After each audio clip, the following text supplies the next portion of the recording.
what actually makes a good life and why most high performers get it backward. If you think more money, more success, more recognition will finally make life feel right, the data actually says you're wrong, and it's not even close. My name is Don Markland. I'm the CEO of Accountability Now, one of the largest business coaching firms in the United States.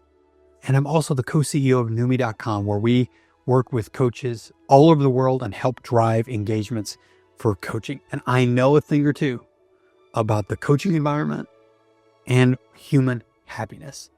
And one of the most important studies ever done on human happiness followed people for over 80 years. This isn't influencer talk or guru talk. It followed regular people. And what they found should seriously change how you think about success, leadership, even how you run your business. First, relationships beat wealth every time. The strongest predictor of long-term happiness and health wasn't money, it wasn't status, it wasn't followers, it wasn't even achievement. It was the quality of relationships. Strong marriages, real friendships, people who had someone to rely on when life went sideways. And here's the uncomfortable part for business owners. Most of us optimize for output all the time, but not connection. We track revenue, we track growth, but we don't track relational health. That's a blind spot with serious consequences. Secondly, loneliness is a performance killer, not just a personal issue. See, loneliness showed up in this study as a health risk on par with smoking or obesity. Not being alone, being disconnected. You can have a big network and still be very lonely. You can run a team and still feel isolated. And when people are disconnected, cognitive performance drops, decision quality drops, resilience drops. And if you're running a business, I promise you feel the pressure of the loneliness of leadership.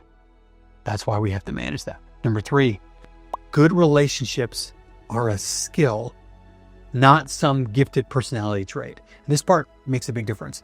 The study shows that strong relationships don't just happen. They're built. They take work. They require attention. They require repair after conflict, real conversations, not avoidance.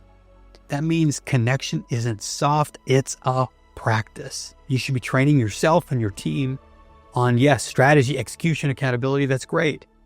But oftentimes you never train them and probably never train yourself on relational skills, which means you're setting up even your team or yourself for short-term success and burnout long-term. So here's my quick question for you. Who's the person in your life you've been meaning to reconnect with, but been postponing for whatever reason? Maybe you're just busy with work. I don't know. I know you already know the answer. The happiest people weren't just well-connected one-on-one. They were part of something bigger, a community, a shared mission, a place where they contributed, not just consumed.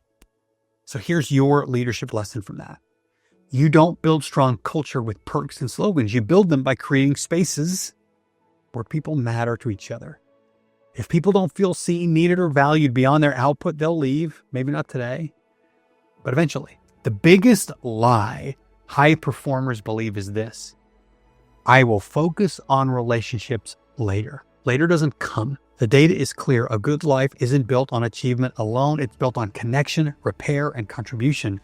And if you're building a business or a coaching practice or a team, you don't get to separate success from relationships. Relationships is part of the strategy. As always, thank you for watching this, being a part of the channel. Please like and subscribe. Leave comments below about your business or your practice. And as always, I'm here to help you grow that business one client at a time.